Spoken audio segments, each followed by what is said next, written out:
I think today we are in a bit of a snowflake era. People make mistakes in life every day, every month, but it seems if you say the wrong thing, that's it. I get middle-aged women sending me their bosses, nans sending me their bosses. The shape of boxing now, how do you see it? You've got the YouTube boxing coming up, but the last few fights I think have been atrocious. A lot of these YouTuber boxers should not be anywhere near a boxing ring. John, can I actually have the honours and hear you order a Chinese? Special fried rice, egg fried rice, sweet and sour chicken Hong Kong style, sweet and sour chicken balls, sweet and sour prawn balls. Salt and chilli king prawn, and here we are. Look. Yes. Oh my God. I can't believe this. Right, welcome back to the podcast of Stephen Sully's Study. We're here in Mayfair. I've got a wicked guest in front of me, Big John. Thank you very much for your time, and also to your lovely wife. I know she doesn't want to be included, but I'm going to include you just a little bit. She always wants to be included. Thank you very much for your time. I'm really looking forward to this podcast, mate. Steve, can't believe you just showed me around the building. Mayfair, wonderful place, and honoured to be on it, so thank you very much. I was going to ask you, actually, I'm not here to sort of big up the gallery and even try and promote it on this podcast, but what did you think of the artwork? What did you think of the surroundings? Taken aback. I couldn't believe it. I knew you said we was in Mayfair. I thought it'd just be a nice office, but you come in, it's a proper house. Unbelievable. And the art, just, I'm not going to sit here and say I'm a massive art fan. I'm not, but when you see what we've just seen on the walls, it does take your breath away. So, just unreal. You need to watch the Shadow Man documentary. I'll send you a message. It's on Amazon Prime. You'll be absolutely blown away. That. After what you've said, I'm going to be intrigued. So I've over the years, I've read books. So first and foremost, I'm a salesperson, and then I found myself getting into business, made a load of mistakes, and here I am today. Still learning, and I try and get a bit of wisdom from other people by listening to podcasts, by listening to business people, athletes, hence why I got your son on, Johnny Fisher. And I read a book, now don't criticise me here, but it was by Donald Trump, and this is what he said. Treat your business life very seriously, but don't take yourself personally too seriously. Yeah. And when I read that, I actually thought of you. I thought of you guys, because Johnny Fisher, your son, and I know with your mindset towards boxing and his career and all your family, you obviously take that very, very seriously. You can see that when your son gets in the ring, he's a dominant force, and he's definitely going to be one that is going to be pushing for that world title over the next few years. But when it comes down to TikTok, social media, and basically just your general day-to-day, banter with each other, you don't take yourself too seriously. And I think a lot of us can learn from that. Is that how you live your life? Listen, I've always lived my life like that. It's just the last year or so, other people have started taking an interest in what I do with my family, obviously purely because of Johnny first and foremost. But I've always been, listen, life's hard. Life's hard for everybody. We've all had ups, we've all had downs. But if you can't have a laugh along the way, there's no point, and I think you're better off to have a laugh, take the mickey, be able to take the mickey out yourself, especially with your loved ones, Banter's a word that's used a lot lately, but a lot of it definitely goes on in our household. I totally believe that. And I think I think we're living a bit of a world today, and I'm going to get onto this about TikTok, social media, and I'm old enough to remember when I'm 36, when social media wasn't a thing. There was no podcast, there was no Instagram, there was not really even the use of the internet that much to communicate with each other. There was just websites and stuff. Yeah. And I'm still torn between, did I prefer life before or now? And there's pros and cons to both, which we'll get onto. But I think today we are in a bit of a snowflake era. I think a lot of people could take themselves way too seriously. They get offended way too easily. And I think the moment you say one thing which is slightly out of line, it's blown up and taken out of context. Would you agree with that? I agree. Listen, people can make mistakes. People make mistakes in life every day, every month. But it seems if you say the wrong thing, that's it. You're cut off totally. So you're not really getting the true person because they can't be who they are. Yeah. Listen, I'm not saying it's okay to offend people and say things, too bad, but you should be able to express who you are. So then people know who you are rather than trying to be saying you're not all the time. But I obviously remember the times before social media and I try and tell my kids sometimes, it was a better time, but they're growing up in this time, so you've got to adapt to what you're growing up in. Definitely. Switching to TikTok, 5.8 million views on one video where you're basically ordering the Chinese. You've got 380,000 roughly followers on there. John, can I actually have the honours and hear you order a Chinese? That Chinese was after Johnny's last fight, by the way, and people were waiting for it. Right, shredded chicken chow mein, special fried rice, egg fried rice, sweet and sour chicken Hong Kong style, sweet and sour chicken balls, sweet and sour prawn balls, salt and chili king prawn, and here we are. Look. Yes. Oh my God. I can't believe this. This is brilliant. So you just ordered the Chinese and it just turned up? That is mental. Do you know what? We're having dinner after as well, but I think we'll have. She's starving as well, my wife. I cannot believe it. Let's see what we've got inside. Let's have a look. Who's going to open it? You going to open it or? Yeah, look, I'll put that. Nearly dropped that then. Look at this. Bloody hell. Look at that curry sauce. Got curry sauce. Oh, I love curry sauce. Sweet and sour sauce. It's all spilling everywhere, by the way. We've got egg fried rice. A nice chow mein. People have a go at me for saying chow mein, but that's the way I've always said it. I call it chow mein. Yeah, but that is probably a normal way of saying it. But It's probably the South Londoners' way of saying it. special fried rice. Looks like we've got a beef in black bean. Sweet and sour chicken Hong Kong style, or sweet and sour pork Hong Kong style. Oh, look at that. It looks like a salt and chili chicken. That looks delicious. Yeah. And I'm hoping prawn crackers. Prawn crackers. Bosh. Look at that. Charlie, you should get yourself a plate and have some of this. Look, Definitely. this is torture, you know, sitting out in front of me and not being able to eat it. Look, that wasn't me. There's a little bit of spinach in the bag. That's all right. That's all right. So, okay. So how did this whole kind of, this whole Chinese ordering become such a TikTok and internet sensation? It's a good question, because I remember once we was up in Wapping. Yeah, we was up in Wapping, and we had a meal, and then we went in the Prospect of Whitby. My dad, God rest his soul, used to drink in there as a young man. And we obviously had a few too much to drink, went back to our house, was with friends. Steve Potts used to play for West Ham. Right. His family, good friends with us.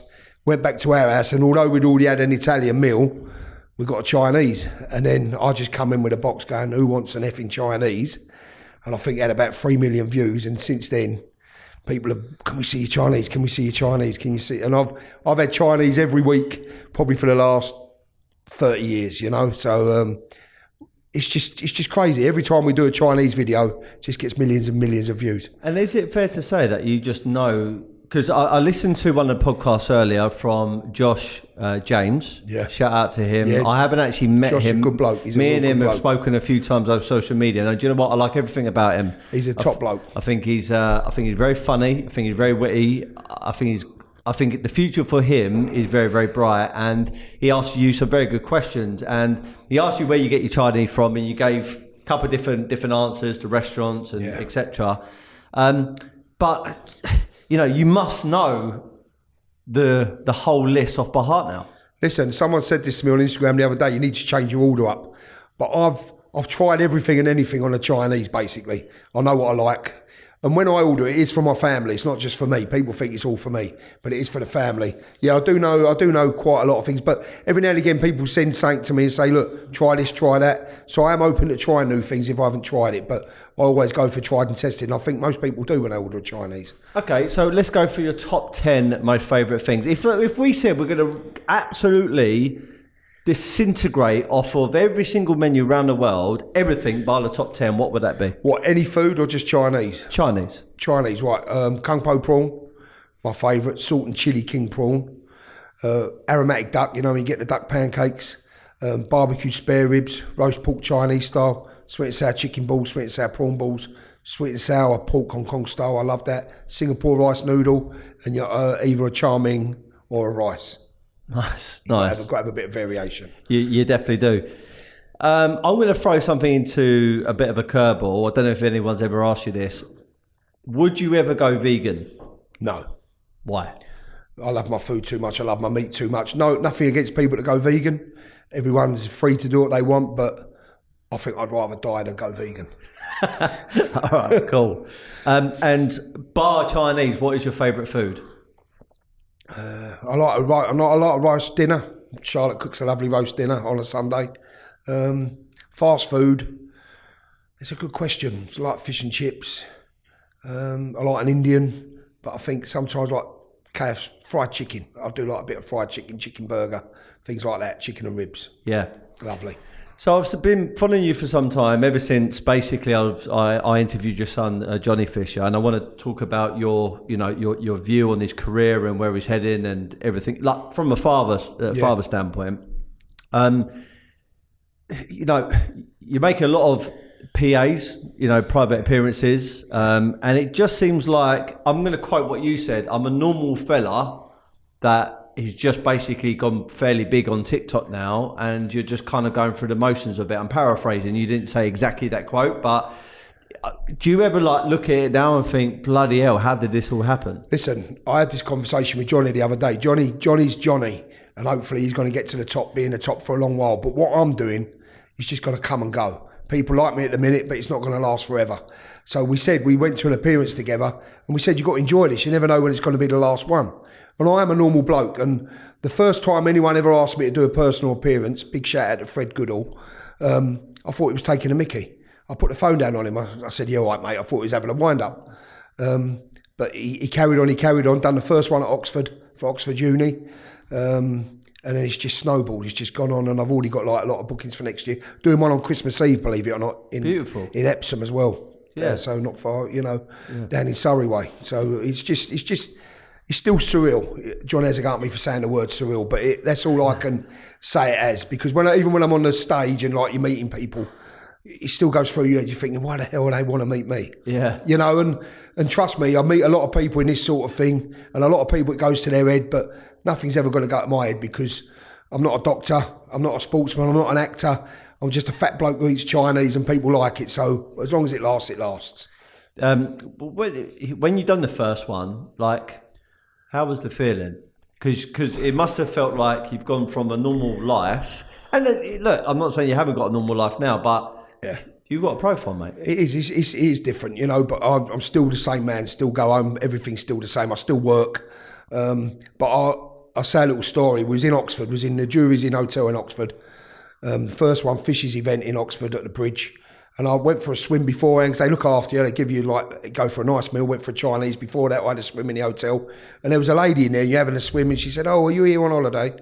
And I went, no. She said, what are you here for then in Oxford? I said, oh, I'm doing a personal appearance. Now, this is the first time I've ever done it, so it felt very strange. And she went, oh, are you famous? I went, no. I said, I'm not famous. I said, my son's quite famous. She went, well, what are you here for then? I said, oh, I'm on TikTok. And she said, so what are you famous for on TikTok? I said, well, I eat Chinese. And it just felt so weird just to say that, as a normal bloke that's got up 4 o'clock every morning, my whole life to earn a living. And then there you are in Oxford uni students, just because you're on TikTok. It's a crazy world. It really is. I heard a story as well that someone came over to you and asked for a picture, and you assumed it was for your son. Yeah. Walk me through that story. First time ever anyone's ever asked me for a photo. I was in Cafe Royale. I can remember it like it was yesterday. Came out of Cafe Royale, going back to my van at work. Someone come running up, Big John, can I have a photo? I said, what do you want a photo of me for? Is it because of my son Johnny? Because Johnny had just turned professional. They went, who's Johnny? I said, well, what do you want a photo for? They went, you're on TikTok, you're Big John. I went, am I? I didn't even know I was on TikTok. It's my son Henry putting me on, eating the Chinese and doing things. And then from there, it's just, it's good. I can go anywhere in the country and get recognised. But as I say, it's only going to last for so long. You get these people, they think it goes to their head, you got this, you got that. Nothing goes to my head, because as quick as it comes, it's going to go. So just enjoy it. What's the type of messages you get on, let's say, TikTok or social media now? I get a lot of messages, and even when I go to the appearances, for some reason, people say I cheer them up. A lot of people, they've been depressed, or and they watch my videos. I suppose it is light-hearted, it's just a bit of fun what we do. And if I can serve that purpose by making people's day a little bit better, by just giving them a little bit of light-heartedness, then so be it. That's great. I do enjoy hearing their messages, and I do get quite a lot. Yeah, I know you're saying about it could be here today, gone tomorrow, and I think that's a really good sort of mentality to have in any profession, because it keeps you focused, it keeps you accountable, it keeps you working really, really hard. But the reality is, where you've got such a big following now, you could pivot that following into a brand or into a business. Have you thought about anything like that? Hey, listen, at the end of the day, you obviously try and earn money where you can. As I said, I've worked hard all my life, My cheese business has still got, but it's struggling through COVID. A lot of people in the food game, they're struggling. So you're gonna be a liar if you say you're not gonna try and earn money elsewhere. You can, but it's finding the right thing. You know, I don't want people to think, oh, you're just doing things for money. That's not me. I'm not like that at all. But obviously, if something came along and we can do something sustainable to earn a living, so I've got to provide for my family. I've got a roof over my head. I've got a mortgage. So you've got to try and earn money, but the best way you can, without selling yourself down the river, without selling your soul. Definitely. I know you said you're not an athlete, but am I right in saying when you were younger, you gave boxing a go? Tell me a bit more about your boxing career. Yeah, I'm not an athlete anymore, but there must have been one day. I used to look like Johnny. You know, I've got the photos to prove it. My wife would back me up. I used to play football for Leyton Orient up to the age of about 17 till they got rid of me. I was a keen boxer. I only had about 11 amateur fights, won about 7, lost 4. But I was always in shape. I never drunk a pint of beer till I was 25 because of the sport. But then there must have been one day when it just all went out the window and it's gone. But I am trying to work hard now. I go to the gym a couple of times a week. I've got David Lloyd, have a swim. I've got Danny at VIP. He's helping me. So I know I need to be a little bit healthier. You know, I'll always have my food. I'll always have a drink, but you've got to do things in moderation. Yeah, you do, and I was gonna bring this up actually, and this is me being respectful, and you've probably had a conversation yourself internally and also with your loved ones. Obviously, the Chinese, I love a Chinese, I love Indian, I love fish and chips, I love having a beer, I love having a glass of wine, but I'll tell you what's hit me recently. I'm 36, right, and when I was in my 20s or younger. No, I didn't really know anyone that was dying. No. Family members, both my nans were still alive. Yeah. But as I've grown older, this year, my uncle's died, my nan's died, my auntie just died on the weekend. There's been a couple of sort of loose friends that have died. And do you know what I started thinking? And now I've got 2 kids myself. I'm like, I'm not invincible. You know, eventually that day will come. And I know the only way to delay that day is become fit. But at the same time, it's a paradox between keeping fit and eating well and healthy, but also going for the things that I really like. I mean, do you ever think about maybe your weight sometimes and thinking, you know what, am I driving myself to an early grave? Listen, I do and I don't, because even though I am overweight, I'm still active. I still do a lot of things. My weight doesn't stop me doing anything I want to do, but that's not me being stupid saying, oh, it's all right to be fat. It's not. I'm not promoting that at all. But I think you've got to have a balance in life. As I said to you before, I wouldn't want to live if I didn't have any fun, or I didn't have any enjoyment. I don't see the point of that. So you've got to find that balance, and that's what we're going to try and find now. You know, it's November now, December tomorrow. In January, definitely going to start a few healthy things, but still doing what we enjoy as well and what we love. But perhaps it's just gone a little bit too far for me, you know, where you've been doing... It's hard. Look, I'll tell you a reason. And it's no excuse. After Johnny has a fight, he goes and eats what he wants. So he's coming back 10 o'clock at night. I've already had my dinner. Here, Dad, do you want this? He don't mean it. He's just bringing it in for himself. So, and then I'll have 2 dinners. I've got 4 kids. I've always been, when we've been in a restaurant, if they don't finish their dinners, I'll finish them because I don't like to see waste on food. You know, and it's just a little bit gradually. And before you know it, you got to put your jeans on. You can't put them on. And you think, bloody hell. But I lost 2.5 stone a couple of months ago. I put about 1 stone and a bit back on. So I know I can do it. It's just having that mindset to keep doing it. When you say you go to the gym then and you do exercise, what is your typical gym routine or exercise that you do? Right, we go at David Lloyd in Gideon Park and I use the swimming pool. I love swimming. And we got a VIP HQ in Essex, Danny Lee there. He gets me on the pads. He gets me doing some weights and it really does work. When I have like 3 or 4 weeks in a row with Danny, I do feel a lot fitter. You get up, you can do things. So I'm trying, but I've got to try a little bit harder. Yeah. Like I said, I love a beer, and I'm quite seasonal. Like over Christmas, a Guinness because it's cold. Lovely. A bit of red wine, whether roast dinner or your Christmas dinner, you can't beat it. And then a little bit of Baileys to finish it off, Baileys and probably a couple of little beers in between. Yeah. And then later on, when it gets to the summer, have like the rosés, the white wines, and it's a little bit lighter. I'm very similar to you. Yeah. Like an Asahi or a Moretti. Yeah. I mean, it's just great. What is your favourite beer? Well, I do like a Belgian beer. We're going to Bruges next month, and I do like a Duvel. I like a strong beer. If I'm going to have a beer, I want to have a strong beer. I want to know I've had a beer when I've drunk it. And we go to a place in Bruges called the Gary Bar, and they've got, it's like winding steps, oldie worldy, and you go in there, the locals look at you as if to say, what are you doing in here? Because it's down a back street, and you can only have 3 of these beers because they're like 12.5% each. So you're only allowed 3 of them. So I do like a Duvel, but the Gary beer, if you're ever in Bruges, is wonderful as well. I've been to Bruges, so it's beer, mussels and chocolate. They're their main things over there. We got a steakhouse that we found. I forget the name of it. We know where it is. It's off the beaten track. There's a bloke in there. He's got a beard, oldie worldy. He just cooks on, what's he cook on? Logs and on wood. And he's got all your cuts of meat. What do you want? What do you want? All they do is like steak, lamb chops, chips and salad. That's it, with a beer. And it's wonderful. We're going there in a couple of weeks. I can't wait. Yeah, I actually watched a programme some time ago. It was like Jamie Oliver and Ramsey went to somewhere like Bruges or Belgium, and they were actually saying that like a proper beer should be stronger, should be smaller in a smaller cup. And it's a bit actually unusual to have the pints because pints they heat up and they're more watered down.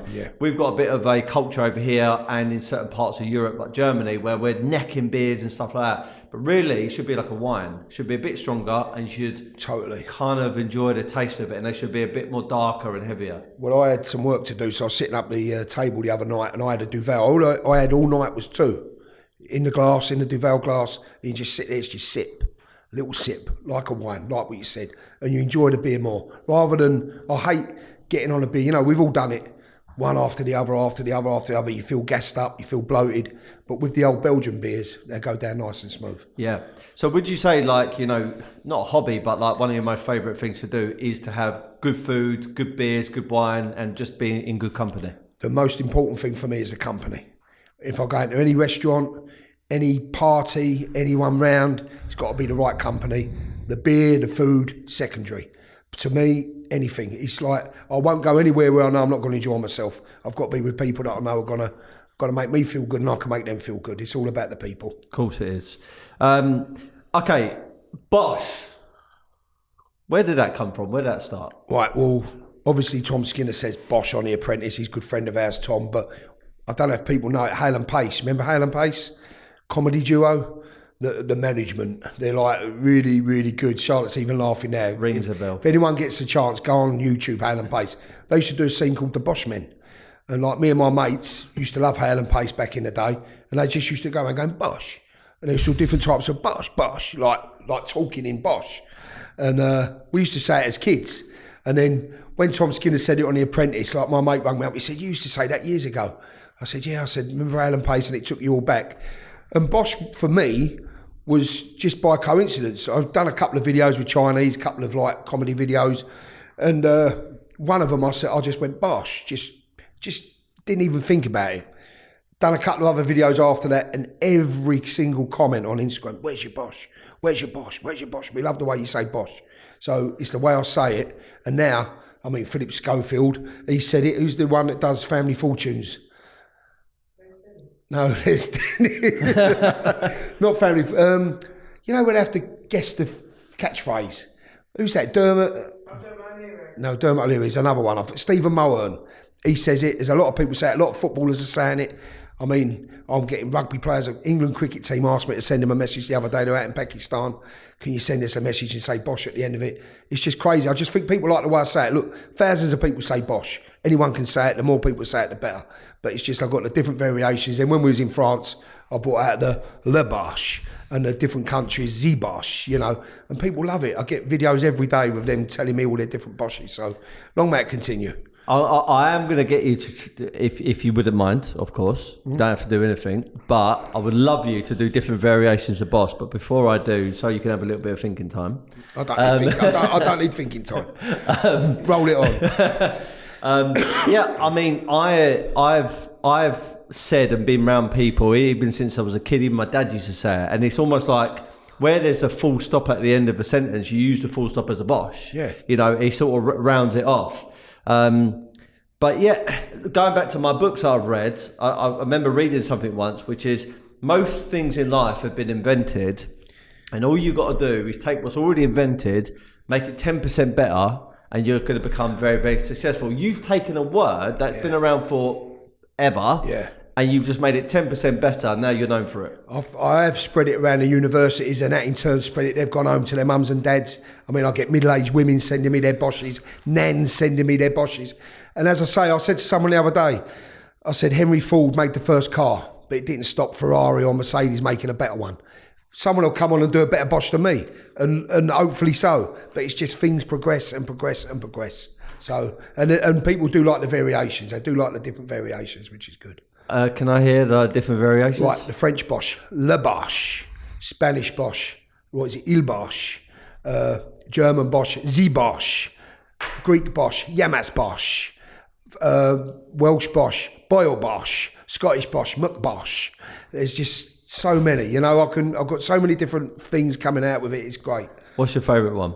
I do like Le Bosch. I was in Nepal in we was going to the south of France just for 3 nights, and we was in the Jura region, in the middle of nowhere, outdoor pool, 35 degrees, and I think one of Henry put the camera on my face, and I just went France, Le Bosch. And people love it. The American one's good as well. The Bosch. They like that one. It's definitely the delivery. And sometimes when you do that with the fish, People like an aggressive Bosch. Yeah, you know? It gets you going. You're like if you was having a bad day and you just saw you go Bosch, like you're like, come on, let's have it. Or it's like my daughter plays a lot of netball, and I get took round a lot of netball matches. And I was watching one. I went netball, and then I done a sad Bosch. She just went Bosch, and people can associate with that as well. You know, it's just a bit of fun. A lot of people will be watching it and thinking, why don't he shut up? Why don't he shut up? But a lot of people like it, so while they like it, I'll keep on doing it. Yeah, definitely, mate. And I saw you went head to head with your son Johnny Fisher to try and do the different variations of Bosch. Easy work. Cool, you took him out in no time. Easy work. These amateurs have got to know their levels. He's not bad, love, is he? He knows how to pull a few out. He's all right. He's good at it. Yeah, Johnny's good. Like when we do the personal appearances, when he's not training, he comes with me because he can't believe the people, like when they see you, they're sort of in awe of you, and it's great, you know. And they just can't believe it. So it's all part of the fun. I love when you went head to head almost with your Instagram getting to 100,000 followers. I've got written down today you're on 106,000, which is phenomenal amount. And yeah, he made a really funny video about you being more famous than him. Tell us a bit more about that. It's Jake from Brain Cup Media. They do Johnny's Media. Henry Ab, middle son, works for them as well. We was all of a sudden Johnny was like 10, 15,000 followers in front of me. And rightly so. Do you know what I mean? I'm not one of these dads that thinks, oh, I'm better than my son, blah, blah, blah. But all of a sudden, we had a couple of viral videos on Instagram, and my followers were going up 150 every hour, bang, bang, bang, bang, for like 2-3 weeks. So I caught up to him within like 1,000, and we just thought we'd make a bit of fun over it. But when he done that video, it upped his followers as well. So I caught him, and then he got in front of me, and then I caught him, and then he got in front of me. But I've blown him out of the water again now. So listen, who's winning now? He's on 100,000. I'm on 106. But well done. Trust me, he'll be the first one past 200,000, 300,000, 400,000. But it's nice to beat your son, who's a professional heavyweight boxer, to something. So it's about the only thing I can beat him on at the minute. And I know it wasn't calculated as far as like the business side of it, but organically, it's been a very good business move, because at the end of the day, your son is a prize fighter, and when you work it all down, it's about the amount of followers that you've got to go and see you fight, and therefore that's how you get paid. And you've done it in a really fun, jovial kind of way. Listen, nothing was ever planned. Nothing. Me being on TikTok, me being Chinese, Bosch, none of it was ever planned. So it's happened organically, as you say. And Johnny's obviously part of that as well. And we're all interlinked. So if I can help him, he can help me. It's great. You know, I mean, when we was in Sheffield, when we was at Wembley Arena, the support that he gets is crazy. You know, it's just unbelievable. And he's had 7 fights. So if we can keep going, but again, organically, you're not going to force anyone to follow you or like Johnny. People follow him because they like him, they appreciate what he does. And I know he's my son, but he's a real good man, you know. I feel honoured to call him my friend as well as my son because of the man that he is. And people can see that. Do you know what I mean? So long may it continue. As I say, I'm a sideshow. He's the important one. So let's talk about boxing. Yep. Not as a father, because the emotion of being a father can actually sometimes derail like some other thinking. So just as a person that knows him, trying to take you away from being a father, how far can Johnny Fisher go as a pro heavyweight? Listen, I understand boxing. It's the hardest sport in the world. You know, he's got power, he's got dedication, he lives the right life. So if you've got them ingredients and he learns and he listens, got them ingredients, I'm not going to sit here and say, oh yeah, he's going to be a world champion. He can progress his way up, hopefully one day get a British title fight. If you win that, then you can see where you can go. But I've seen him spar in America, I've seen him spar over here against all top guys. And I know sparring's not fighting, but he holds his own and he gives a bit back. So if you can do that, but it's up to him. He's got to carry on with the right mindset. He's got to carry on living the right life. And as long as he does that, there's nothing going to stop him getting where he wants to get. And if you get to somewhere and you come up against someone who's better than you on a day, or you get beat, that's fine. As long as you give it your all, as long as you give everything you can. Yeah. I think the reason why people resonate with you, your son, is because you're authentic. You are who you are. I mean, I've seen you on social media and I've been in your company now for a good half an hour, 45 minutes. And your character is exactly the same as it is online, which is great, but it's quite rare to see because sometimes a person's got a persona when they're in office, the persona when they're at home, persona when they're on social media, and I don't want to call it a fake lifestyle because sometimes you need to change your personality a little bit in order to promote yourself, I guess. But you are authentic. Another person that is very authentic that I know has shouted you out a few times is Mr. Tyson Fury. Yeah. I've never met him. I've seen him before. He's a big fella. What's he like? He gave Johnny time. Johnny sparred with him for a couple of weeks up in Morecambe. I've met him a couple of times. Obviously, spoke to him a lot on social media. There was one time we were speaking every day, but obviously he's a professional fighter. So when he's got fight camps and that, you know when to engage, when not to engage. But from what I've seen of him and what the time he's give to Johnny, a wonderful man, you know, and a normal man. As you say, what you see is what you get. And people say, oh, he says this, he says that. But it's just him being himself. He's always being himself from what I can see. And I mean, the ability the man's got, what he puts himself through on a daily basis, he doesn't need to. He's got hundreds of millions of pounds in the bank, but he chooses to. And I've got nothing but respect for Tyson Fury, nothing at all. Yeah, same here. And he's inspirational story, you know, from what he's done. From beating Klitschko and then going on the downward spiral, what he did. I mean, he was as big as me. If I need inspiration, you know what I mean? It's just look at Tyson. I'm not going to say I'm going to get to his levels of fitness, but you can look at someone like him and get inspiration. But he's got time for everyone as well. Johnny went up there, sparred him and his dad. They had time for him. It's not like, he's at the top of his sport. And I could just imagine if you had a young footballer going to a top footballer, they very few of them would give the same sort of time as what he's done. Heavyweight champion of the world, and he's talking to Johnny, giving Johnny advice, who's just a novice. You know, it's unheard of. But boxers generally are like that, but Tyson is more so because he appreciates what Johnny's doing. He appreciates the family side of it, and it's great. It's just great to be associated with him. When you watched the sparring with Tyson Fury and your son, like, the reason why I ask you this is, I box, I've had 16 fights, and I've told this story a few times. I've gone to watch fights live, and I don't know, there's something about watching a fight live to actually watching really good sparring. There is a big difference. And when I went down Adam Booth's old gym, the old Haymaker, when he used to promote and manage George Groves, I watched George Groves spar 4 guys back to back. I think it was preparing for James DeGale. Yeah. So he was still at the British level, wasn't sort of world level. And I've got to tell you, I was absolutely in awe with him. I'm thinking, this guy is like a superhero. He is, what the things that he was doing, I just couldn't believe. I thought it was incredible. So my question to you is, you've seen a lot of boxing, you've watched your son box, you've probably been around countless amount of high profile names in the boxing division. What was he like when you was watching him spar? Well, listen, when he sparred Tyson, I didn't go. I dropped him off. I was invited to, but I'm a dad that believes Johnny's there. You don't need your dad there all the time. So he sparred Tyson, but Johnny obviously tells you everything. And what he said there, Tyson was in with like 3 or 4. Johnny got in the middle. And Johnny said he was watching the other sparring partners and they was literally just trying to survive, just jab, move. And Johnny had it in his mind, when he gets in there, he's got to make an impression. And he said when Johnny got in there, he had a right go at Tyson. You know, and Johnny said it's the hardest spar he's ever had. But when he got out, John Fury come up to him and said, I'm really impressed with you. So you've got to make them impressions. But I have seen Johnny spar Joe Joyce, out in Vegas when Joe was preparing for the Parker fight. I've seen him spar countless times with Joe, but there was something different in that Vegas training camp. I mean, at the fight, Joe Joyce, Joe Parker, I was sitting behind Tyson Fury. He's cheering for Joe Parker, who's a top bloke, by the way, and we was cheering for Joe Joyce. But I saw that sparring in Las Vegas between Joe Joyce and Johnny, different levels that I've never ever seen before in either of them. And people were like slagging Joe Joyce off, oh, he's not going to do this, he's not going to do that. And I thought, you haven't seen what I've seen. You know, he's a different level. I'm not saying he's quite at Tyson's level, but I think he's the only one that gives Tyson a real tough fight. But I saw something in Johnny as well. It was Carlos Takam, Johnny and Joe Joyce. And the sparring was just unreal. Much harder than any fight Johnny's ever had, and probably ever likely to have for a good couple of years. They call it pay-per-view sparring, don't they?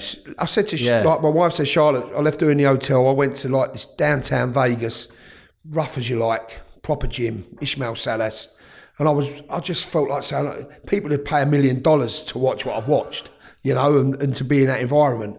And I'm lucky enough, I've seen Johnny spar Fabio Wardley, Daniel Dubois, you know, to name a few top guys and really top men as well. And Johnny's only learning off of these people all the time.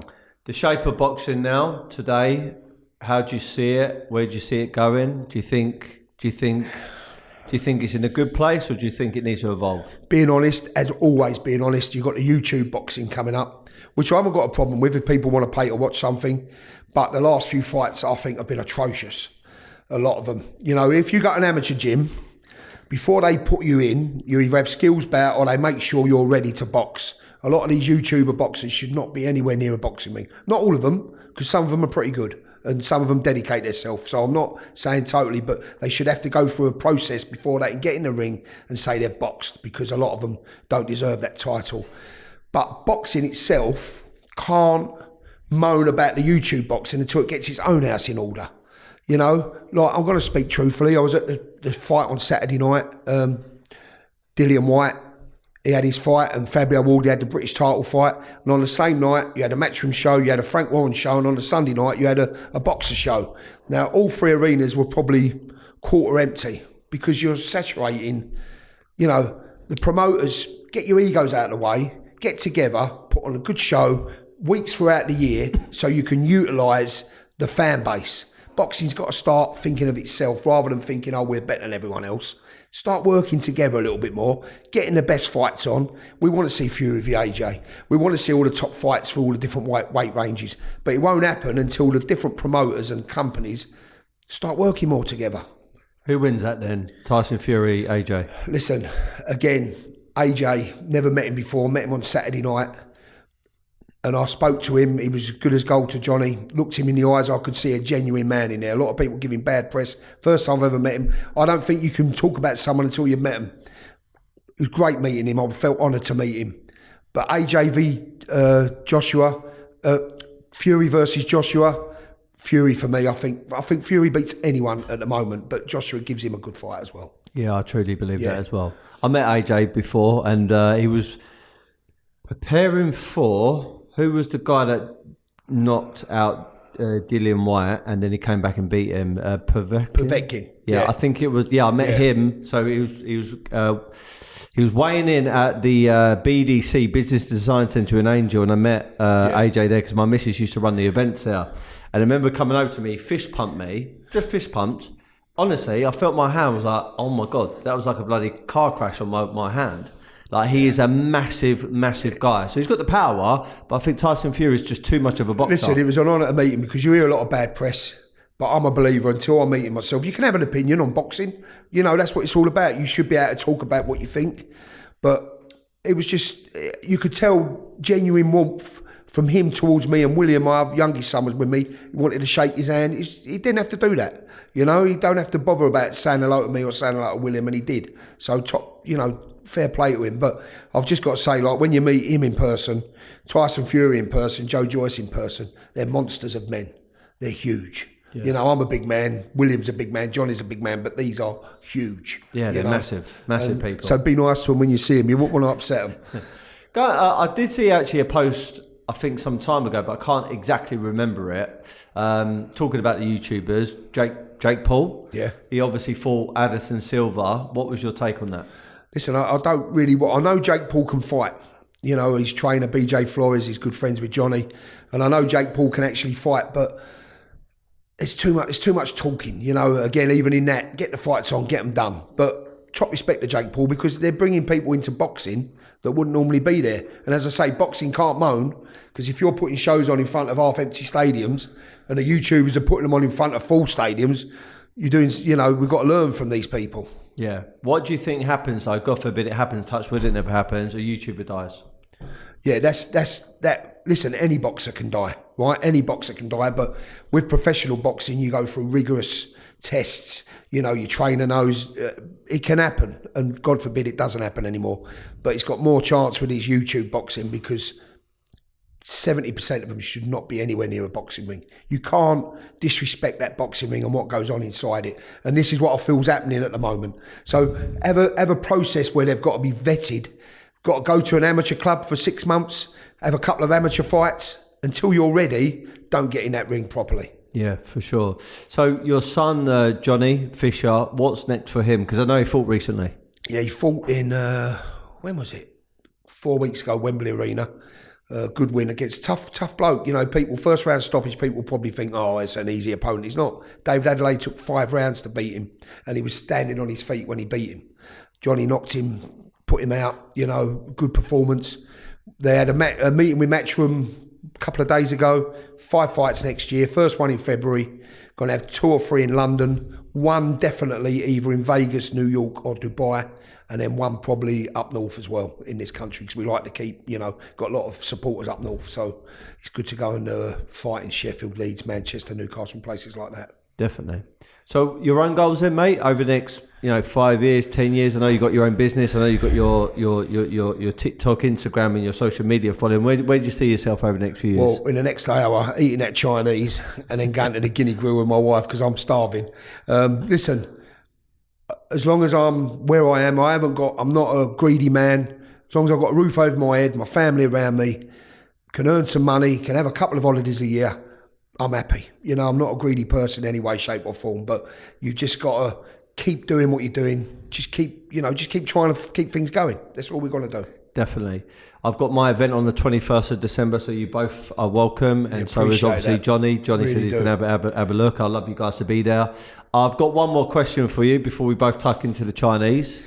Lovely. Which is, when I started my first brand when I was younger, and I got into business for myself, it was in sales.